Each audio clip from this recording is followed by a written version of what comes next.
segments that you're doing, especially on the meditation.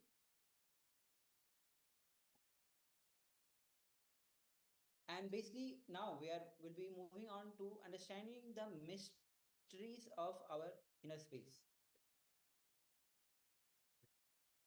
In this session, you'll be learning about the mysteries of our inner space and the 7 layers, 7 energy layers. So the whole world, the most unusual natural resource. Yes, you heard it right. The most unused natural resource, misunderstood, misused, powerful natural resource is your inner space. Yes, it is not any some raw material, any other minerals that is mostly unused. It is the inner space of your inner space, which has been most unused, most misused naturally. And the thing is, it is naturally available to us. Just because we don't know how to use it, it constantly gets abused. That is why in this session it's so important, and so it's literally this session is going to be about how to use the most obvious inner space that we carry. And just Machun, you have shared sweep to other each other's bed, and bed color is right. Okay, so about the inner space, the most unused. So let's understand one simple understanding again and again. From the time immemorial, the enlightened masters are landing on the planet Earth and saying that life is joy and ecstasy and bliss, again and again. Another one problem is we are not just to throw them out saying that they may be lying. So basically, again and again, when the masters come, they tell us that life is ecstasy, life is joy, bliss. But most of the people around the world, they don't experience this. They go through a lot of suffering, whether be it physical or mental. Many people have made the life so hell for them and others. So when the masters land on the planet Earth, even if you look at today's age, into the ecosystem around the world, you will see that a lot of chaos is happening. People are suffering from mentally and psychologically, physically, and this has reflected in so many ways, negative ways to the world. And here are enlightening Swamiji here, Master, enlightened, an avatar himself, telling, telling us again and again that life is ecstasy, life is bliss, life is joy. But we are not able to push them aside just because they are authentic, just because they are very patient. Truth adds value to your presence.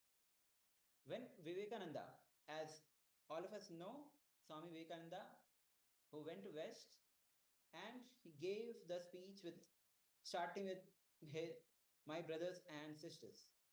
He started with dear brothers and sisters of America. The reminiscence, the people who witnessed the scene, they say that it took at least 10 minutes for the crowd to settle down. It was such a strong experience for them, not just clapping, the very feeling. Somebody asked Vivekananda, how this happened? Because every day you see this in the street, so many people calling you sister and brother, all those things. The problem is when they call you brother or sister, you don't know what they are calling. Actually, those days, calling brother and sister in America was not that common. So hearing that, see, it gave the feeling of oneness, inclusiveness to the people. And that's why 10 minutes was huge silence. Somebody goes to Mahatma Gandhi and says, "You are my brother." Gandhi says, "Yes, you are my brother. I accept you as my brother." Then this guy says, "Then give me my share of property."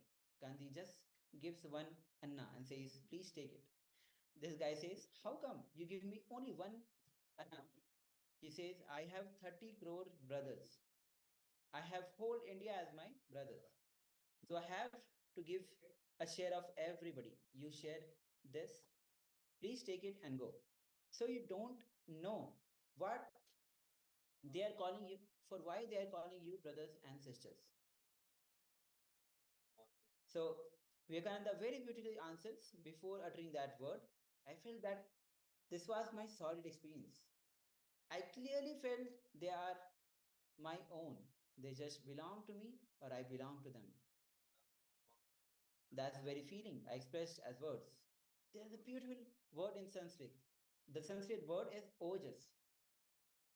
If the person who is speaking, if he is speaking from authentic experience, the person who is listening also has the authentic listening.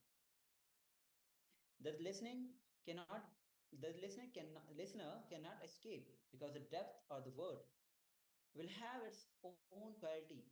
Not only that, anything comes out of pure inner space has to penetrate your inner space, has to enter into your inner space. When Vivekananda said, "Dear brothers and sisters of America," you cannot just brush him. You cannot just brush him aside saying, "Oh, he's lying. He's using sentimental words. Or he's just socially polite. Or he's politically correct." The words he uttered was his inner experience, was a solid experience within him. You cannot brush him aside because it was such a strong experience. Again and again, the masters are happening and they are saying that life is joy, life is ecstasy. But this doesn't seem to be life, living reality for every being on the planet Earth. Many people are just suffering, whether due to overeating, less eating, due to poverty, due to wars, due to depression of success, in whatever way, people are struggling. People are struggling in so many ways. And here masters come again and again and tell that life is joy, life is ecstasy. So people start becoming contradicting to what it says, and it gives rise to anti-Hindu elements. Now, life is bliss, life is anand, but in our life, in daily routine, it doesn't seem to be true. It doesn't seem to be really real. That is why many times it's happening. People who live closely with the master, living masters, they can't understand what is going on. This guy means those people who live around, they say this guy is constantly radiating so much of joy, so much of ecstasy. If you live with the night master, either you should become enlightened or you should become mad. There is no other way. Swami says beautifully. Because you are too close to the truth. Yes.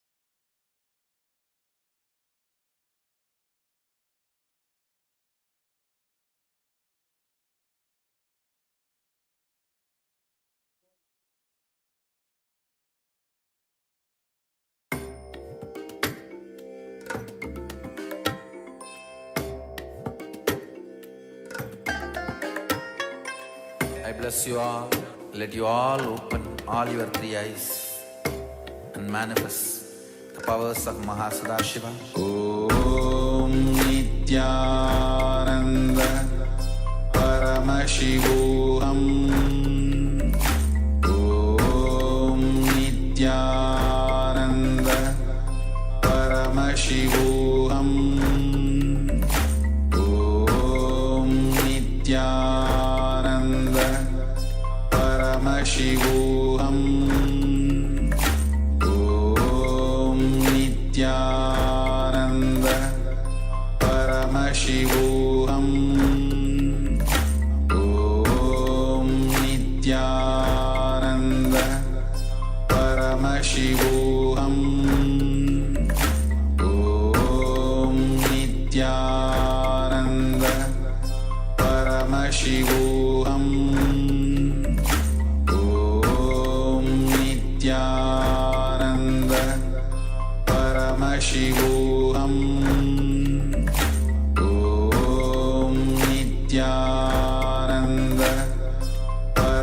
Paramashivoham Om Nityananda Paramashivoham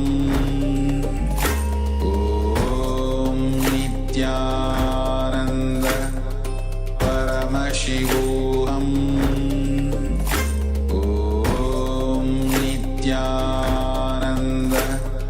Paramashivoham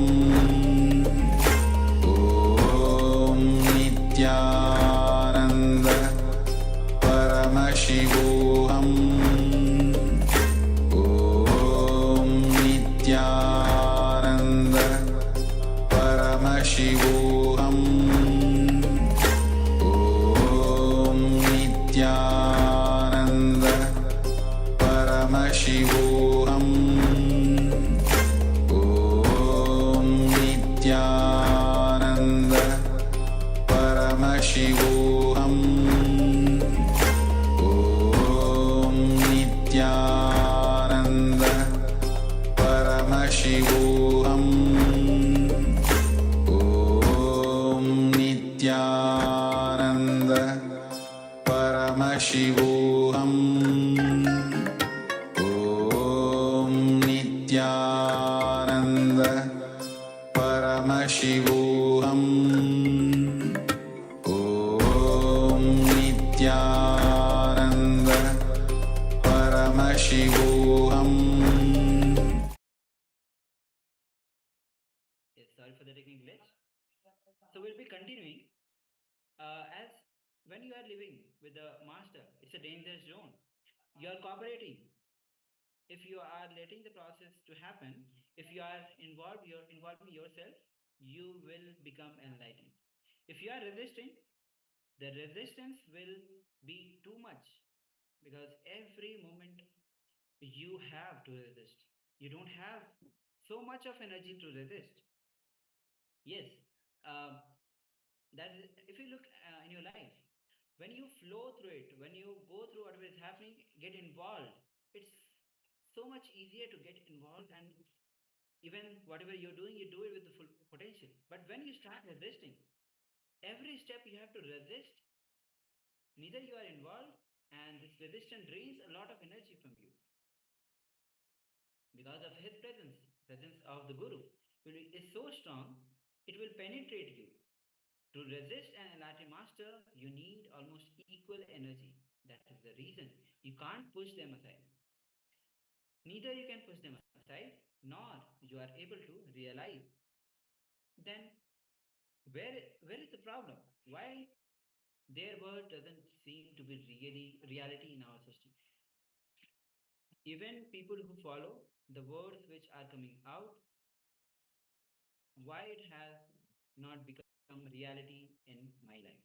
The only one reason is I've unused, abused the inner space.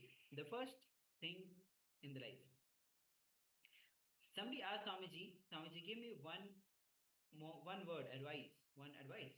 Actually, that is a big problem. Many people come and ask Swamiji, give me one word. Swamiji says, if I have to give you one word or advice, I need at least 3 hours. I have to give whatever I want, then I can give immediately. One word means it has to be the essence.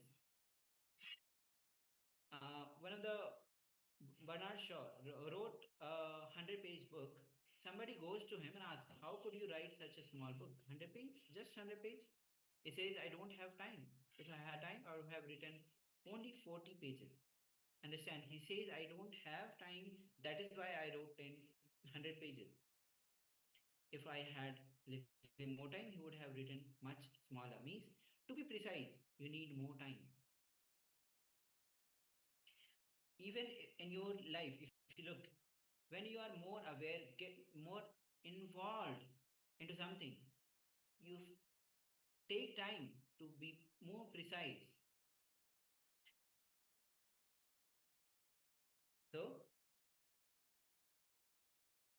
if somebody asks me to be precise, one word is advice. The only one word advice my word will be, my advice will be, let you take care about your inner space. That's all. Understand, without knowing, without respecting, without even having the little sensitivity, constantly you are abusing the inner space. From morning till night, you don't know what you are showing, what you don't know what you are growing, you don't know what you are encouraging. Suddenly, when you see the result, this is not what I asked, this is not what I wanted. I don't know how this happened in my life. I don't know how come God is punishing me. Anything which goes right, you give credit to yourself, and anything that goes wrong, He has to take. And all of us know He is sitting somewhere and He doesn't interfere much. So naturally, we go on complaining. It is He, it is because of Him, it is all is being done by Him. The concept of God has become method, method to you escaping from your responsibility, escaping from your responsibility. Now, the abused inner space or misused inner space is the worst thing that can happen to an individual. Very beautifully, Shankara, Adi Shankara says,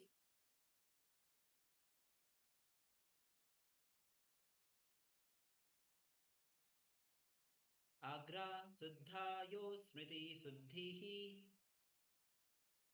If the intake is purified, your memory inner space will be purified. Understand?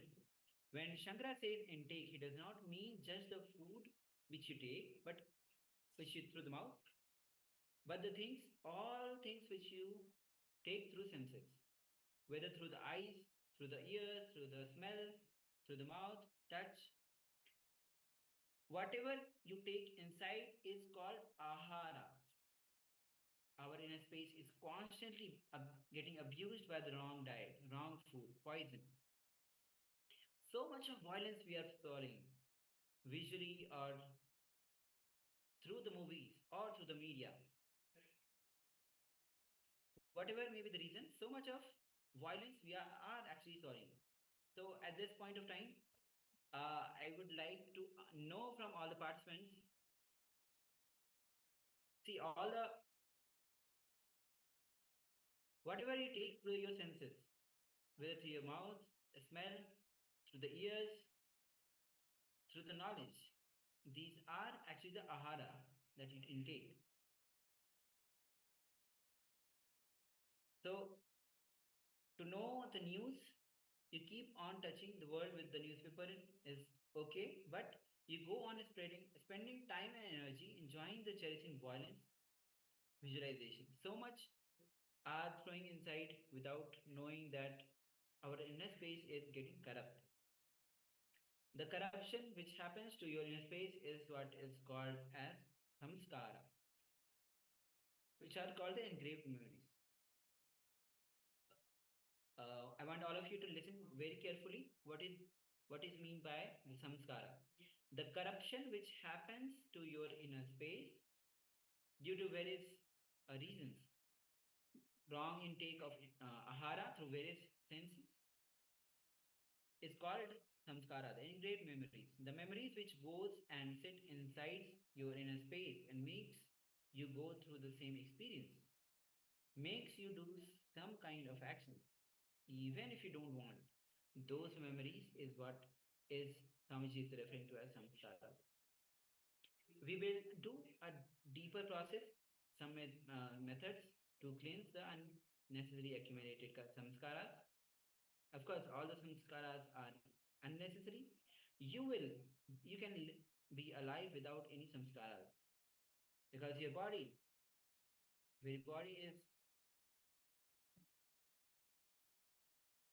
is out of samskara, which is needed. Your mind does not need to carry any samskara to run your life or to protect the infrastructure that you are having as your own, to expand as your infrastructure, to add comforts and to do what you want to do.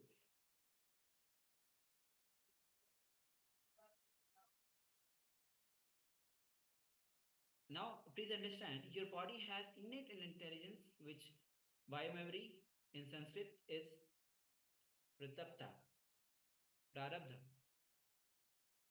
Your your prarabdha is intelligent enough, powerful enough, and efficient enough to run your life and expand your infrastructure. Any samskara which is operating in your consciousness or unconscious layer is nothing but hindrance for the fulfillment of your life. There is no such thing as good or bad.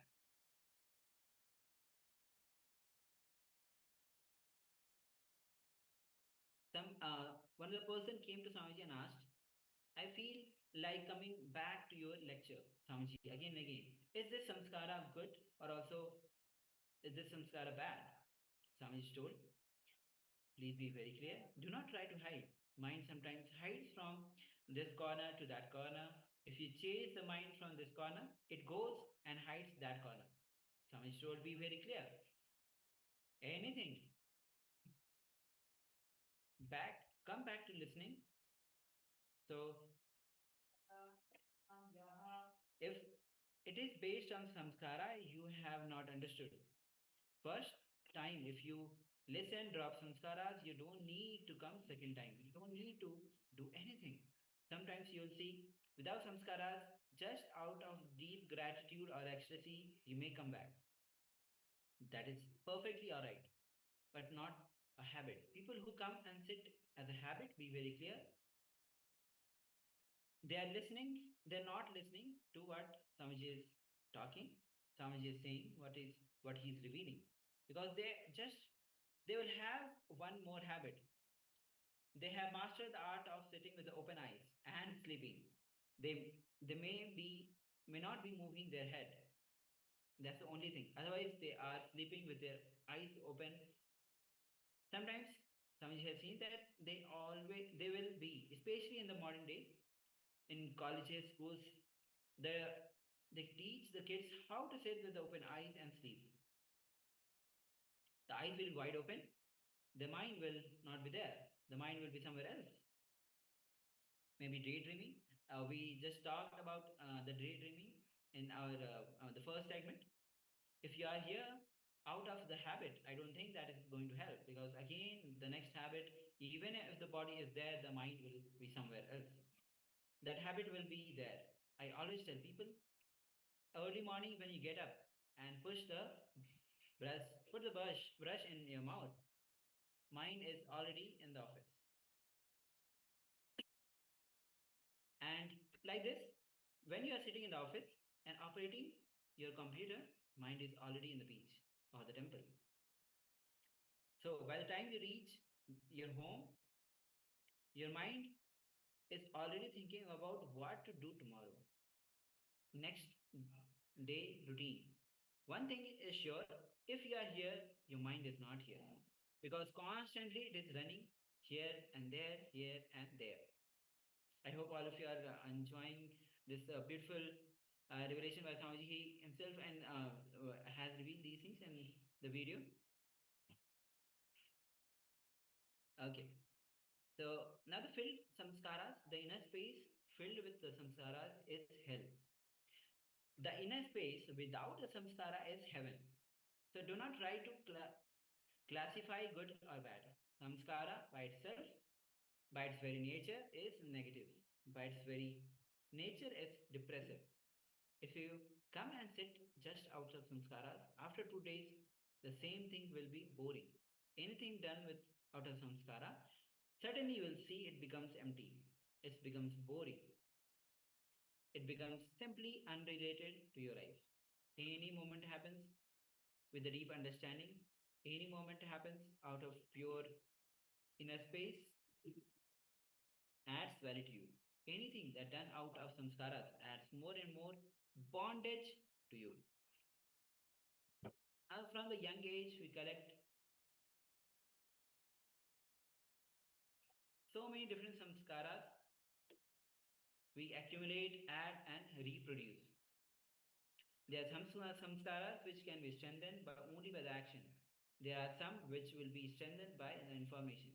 There are some neither does not need or needs action nor needs information. They just by the remembrance is enough and they will get strengthened.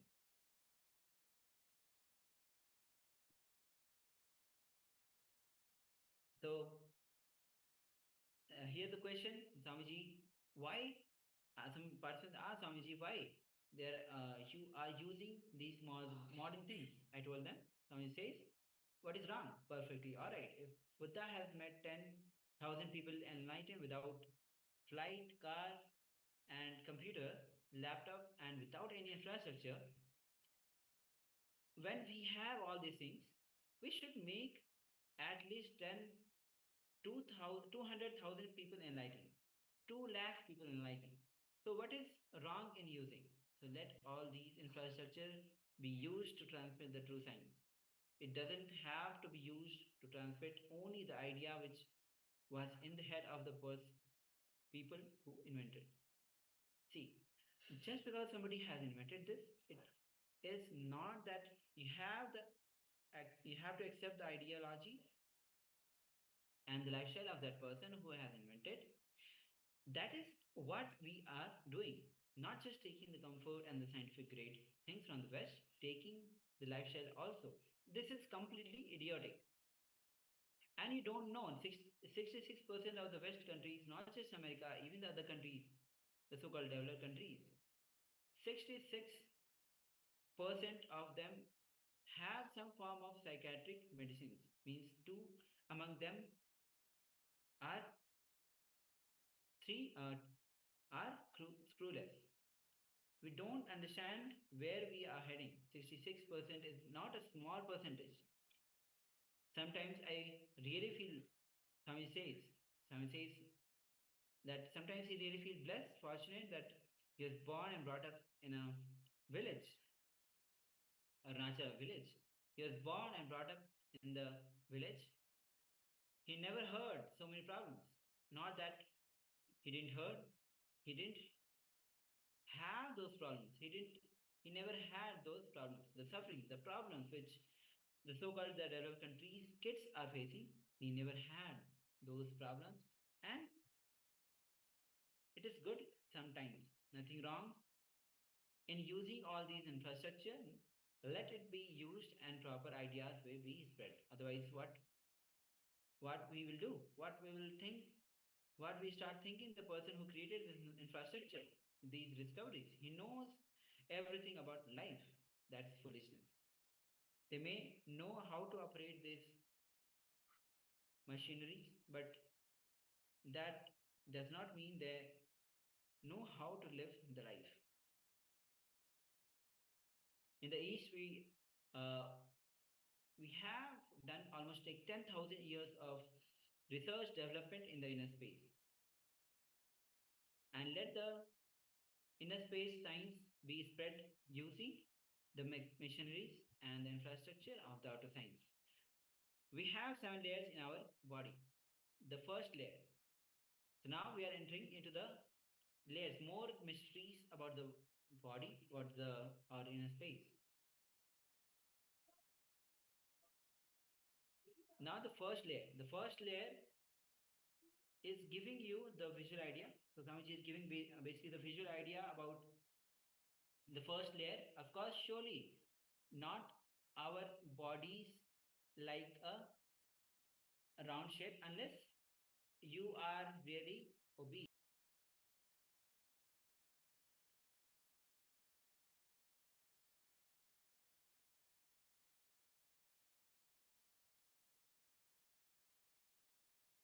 Yes. So exactly, even then you won't be exactly this circle. So the first layer, Swamiji is saying that try to give you a visual idea. Of course, surely not our bodies like a round shape unless they are really obese. So this is the first layer, your body shape, your body.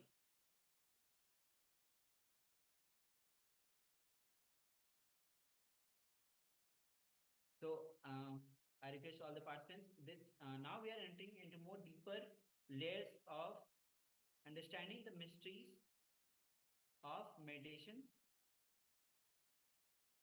So also, in meanwhile, we will be going through at frequent intervals. Please have the notebook with you. We'll be having interactive sessions where you'll be sharing your understanding, what you understood, and we'll have the sharings also. So I request all the participants, as we are entering into these 7 layers, the koshas, let's prepare ourselves. Let be conscious. You'll be sharing your understanding.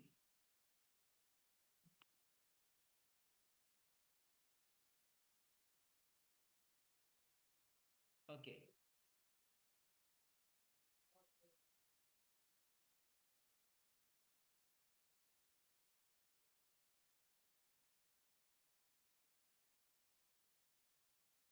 So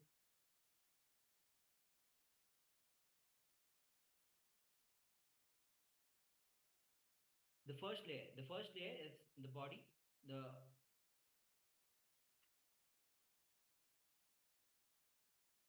In this, Swamiji is trying to give you a picture of an idea. The first layer, the physical body, which we are carrying now, right now, which is made of the flesh and bones. The layer which you can see visually with your eyes, which is made up of the flesh and bones. The second layer is the pranic layer, or the pranic movement, the prana flow which is happening in our system, like inhaling, exhaling, the prana which stays inside you, and the prana which spreads all over the body, and exhaling and cleansing. Now, there are 5 pranas: prana, apana, vyana, udana, samana. I'll repeat again. Now, the first layer was the body, physical layer. Second is the pranic layer with 5 pranas. The one is prana, apana, vyana, udana, and samana.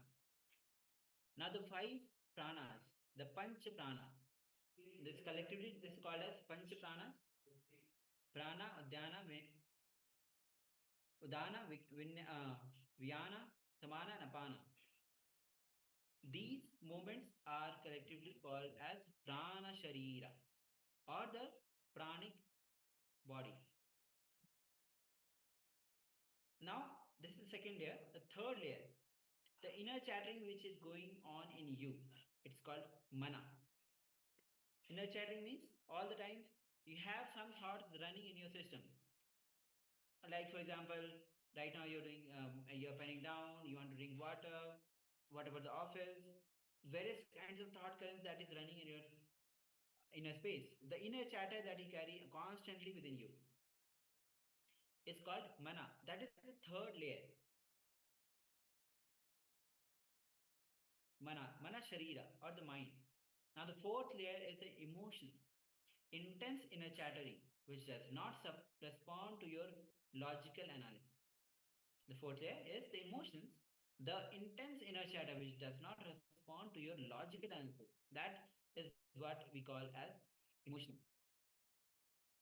This is the third layer, and this is the fourth layer, and the fifth layer is the which you experience in the deep sleep state, and the sixth layer when you experience in the strong meditation technique means the thoughtless awareness, turiya, and the seventh is the layer of enlightenment.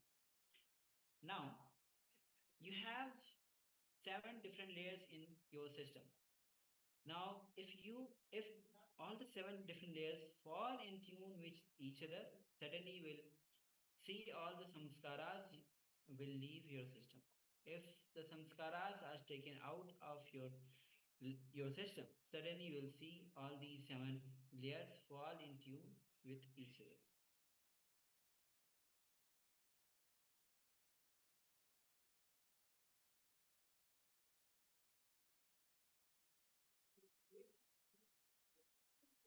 Balancing, reconnecting, reuniting, starts happening. That uniting is what is called as yoga, the unity, union. Beautifully, say Maharishi Patanjali describes yoga chitta vritti nirodha, means living without samskaras. Only then the thoughtless state will be there. Only when the samskaras are taken out, the uniting happens. When you are totally free from the samskaras, only then the uniting happens, yoga happens. Yoga chitta vritti nirodha. If uniting happens, samskara simply leaves your system. Now the physical, second prana, third, fourth, fifth, and sixth. Fifth is the deep sleep, the karana sarira, the silence which you enjoy in the deep sleep. The sixth, the joy, the bliss you enjoy in the thoughtless awareness, what Jai Krishnamurti calls as choiceless awareness. And the ultimate, the seventh layer, pure enlightened consciousness. Understand, uniting all these seven layers, removing the samskaras which you collected and stored. You store the samskaras in different layers. Understand that basically it's a one of the person asked Swamiji. Yesterday somebody actually Swamiji asked, Swamiji, this stuff was too strong for me, especially the analysis of the four states of consciousness. Mainly the answer for that question, that one question, when I came back, I see the same word. So actually, the person who wrote the question is in a very funny way. When he says, when I come back, I see the same house, same car, same wife. He underlines that the word was underlined the same wife. But when he says, he continues, but when I go back to the dream, I don't see the name thing. I don't see the same thing. Answer to this question was very shocking to that person. Swami says, the same person again wrote on one more slip during darshan. He says it was too strong. I didn't expect. I was having such a clarity. I'm afraid to have of the clarity now. Understand, many times people are afraid of getting near the truth. But unless you have the courage to go to the truth, real healing is never going to happen. You may have a medically fit body. That does not mean that you're healthy. Of course, whoever were there, 99% of the people who do not have self-healing clarity thoughts in their system will never be able to maintain even the physical health.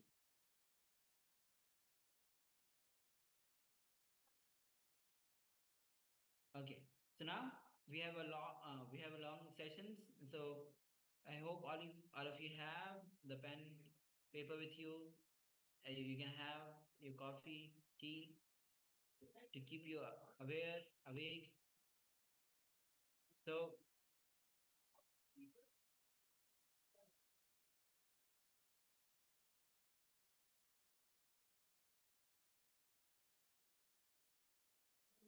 yes. So now the next layer about Swami's tale. Just like 1 year ago, Swami did a small research. He chose some of the people who went through some meditation program, who went through some spiritual study, asked them to write whatever came in their mind without editing for 20 minutes. And a person who is not exposed to spirituality, he's asked them to write. When somebody says that he read those papers, it was really very shocking revelation. The person who is not exposed to the spirituality, his thoughts, if he has written 100 thoughts, more than 80 thoughts are directing him towards more and more depression. Only 20 thoughts were self-healing, means bringing him out of depression. Because the people who are exposed to spirituality and study and meditate, they saw more than 60% of their thoughts are self-healing. Only 40% are towards depression.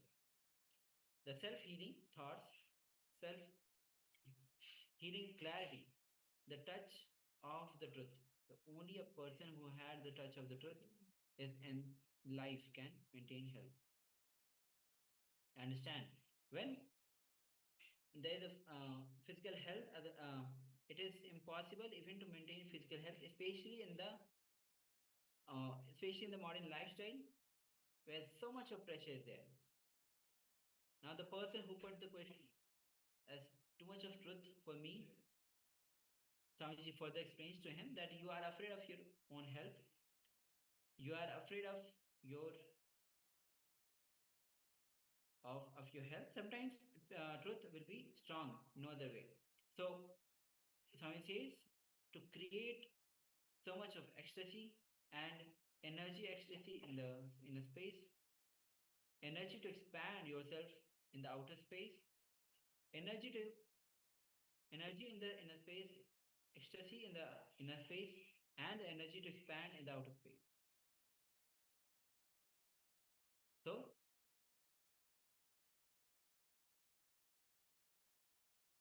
okay, so now we'll be moving on to the next thing about depression.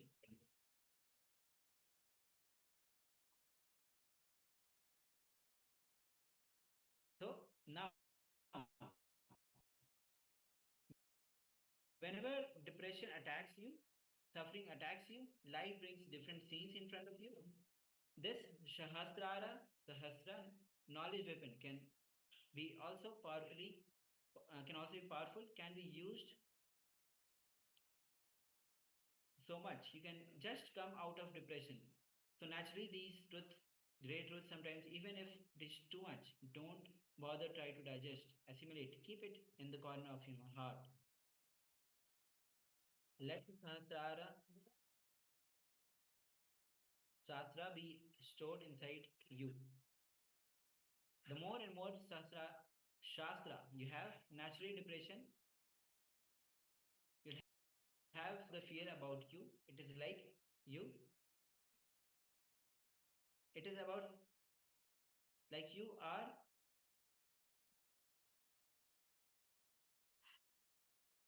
having a huge army. Naturally, other country will be affected.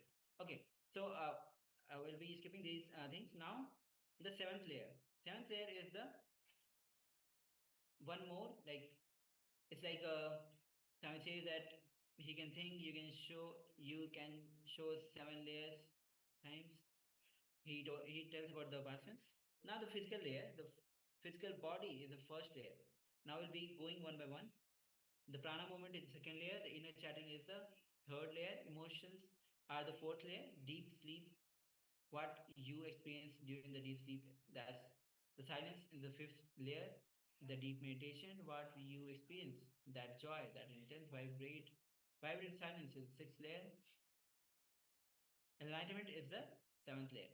In the deep sleep, it will be graved. Now silence is the negative. Deep silence will be engraved in the silence. Now, in the meditation, it will be intense silence. There's a big difference. When you fall asleep, come back, you will not become more intelligent. You will fall into meditation and come back, you will have more intelligence. And you will be more blissful. When you fall asleep and come back, you will be fresh, little relaxed. But when you will not be more blissful. When you fall into meditation, come back, there'll be intense joy, intense silence, life, vibrant silence. Okay. So now the second layer, the 7 layers. We store different samskaras in different layers. Usually the samskaras related to the desire are stored in the samskaras related to the chronic fatigue or the tiredness is stored in the body, in the physical body.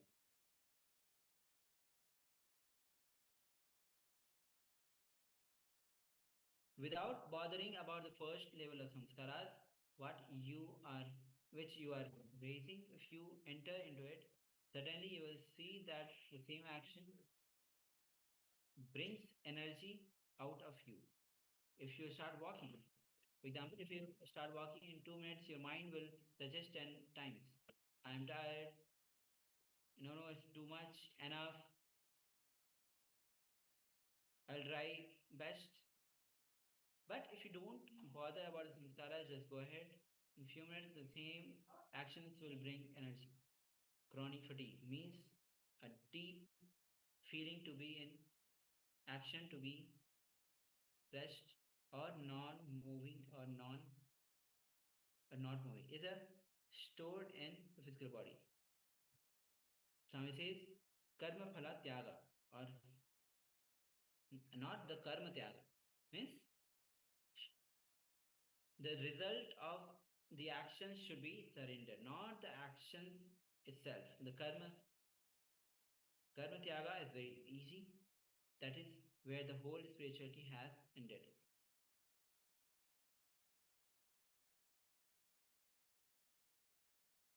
Okay, so now we'll be moving on to the internalization exercise of this.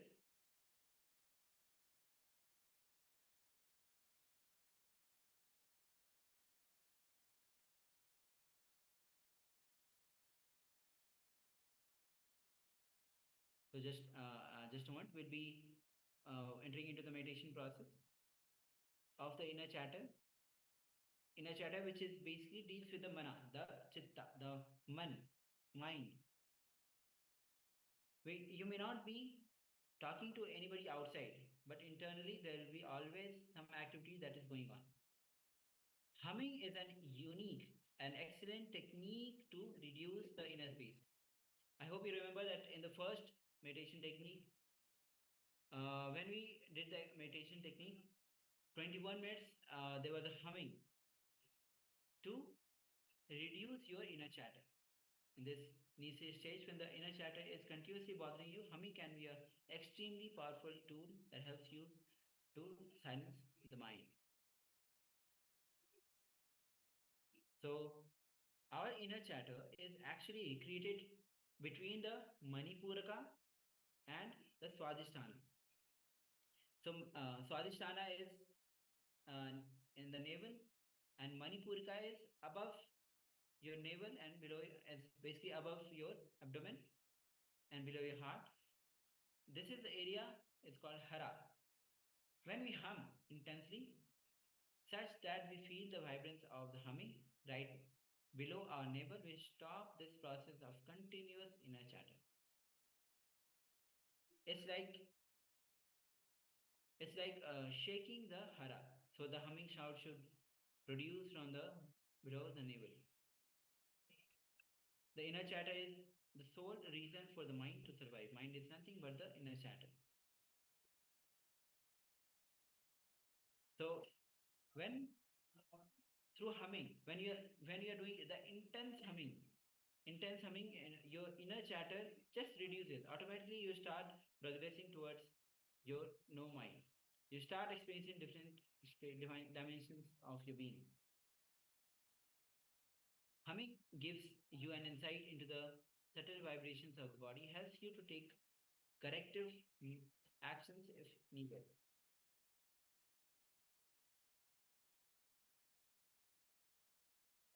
So let's understand that our body and mind are always out of sync.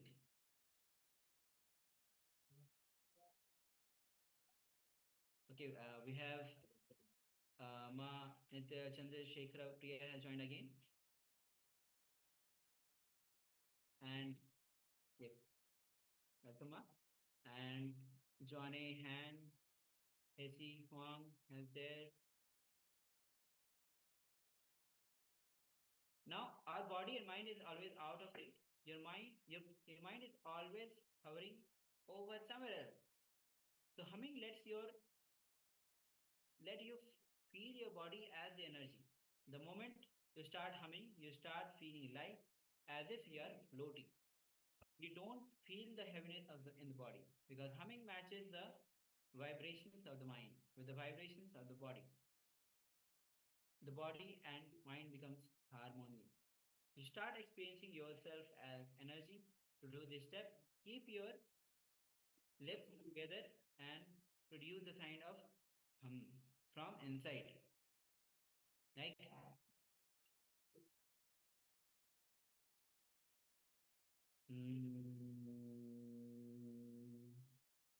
this is how you hum with lips closed, producing sound of humming.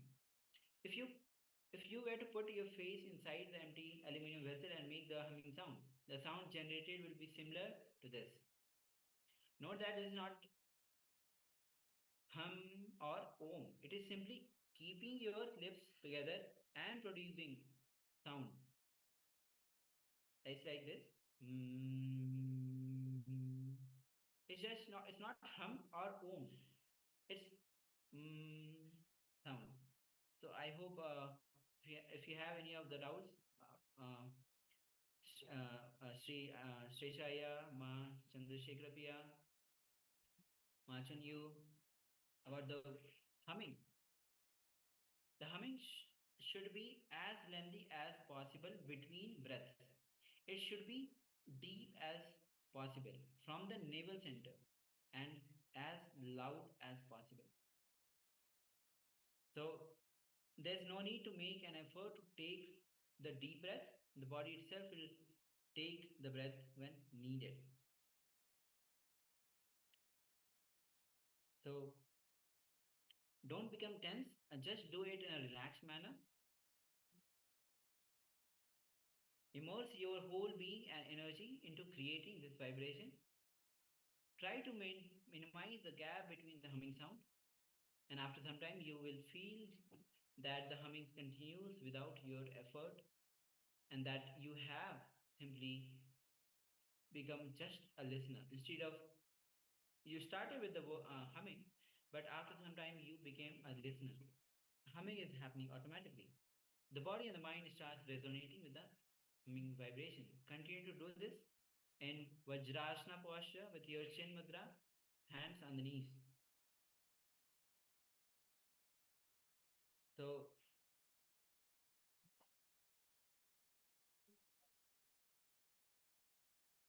okay, so I'll be reading out the instructions for the humming. Please listen carefully. The body and the mind, the chin mudra is a hand gesture where the index finger is kept at the tip of the thumb and other fingers are unfolded. The chin mudra helps to maintain a balance in the energy flow in the body and keeps the energy within the body by creating a circuit. It prevents energy from being dissipating out of the body. Now, after going through the first two steps of chaotic breathing, we'll be moving on to the next step. We'll be moving on to the Sattva. So let's first start with the first step.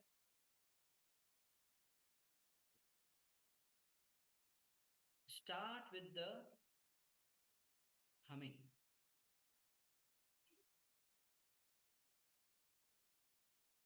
Keep your lips closed. Start producing the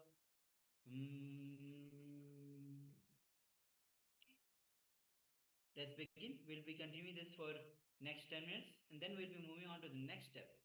So let's begin.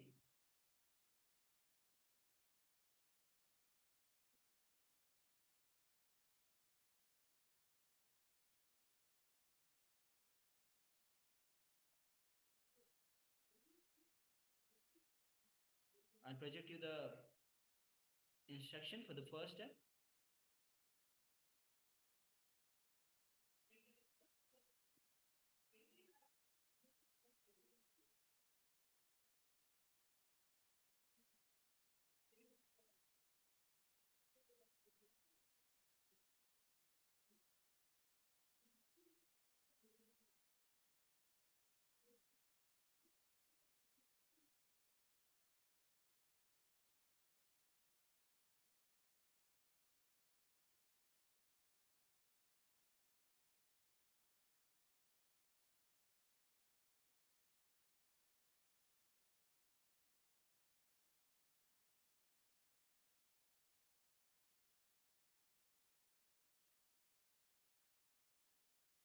continue this humming sound with your closed eyes for 10 minutes.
Okay, now we'll be moving on to the next step in this. So now you can, in this step, as you are moving with the humming sound, the next is that try to minimize the gap between the humming sound and start. After some time you'll feel the humming has continuous without, it's continuing without your effort, and you have become a listener.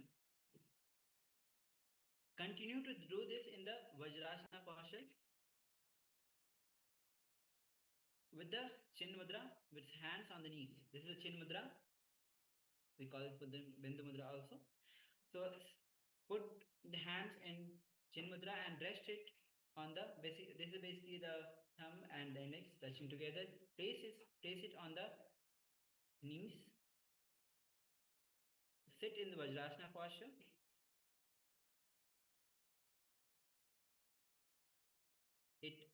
Because this mudra forms a circuit to prevent the energy to dissipate from the body. So let's continue again for 5 minutes, and then we'll be moving on to the next step.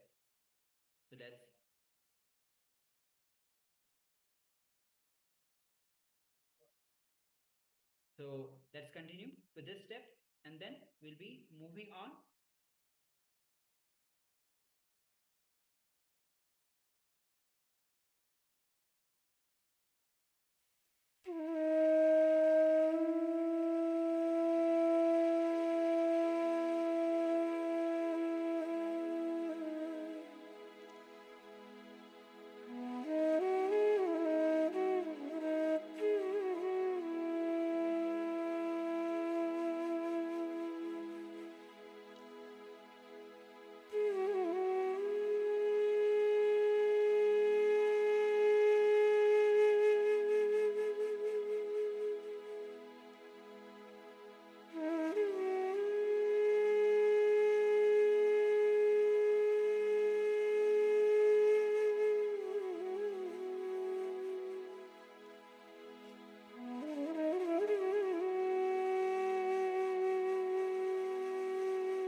if you can relax now, we are moving to the next step. So after this step, we'll be moving to the next step.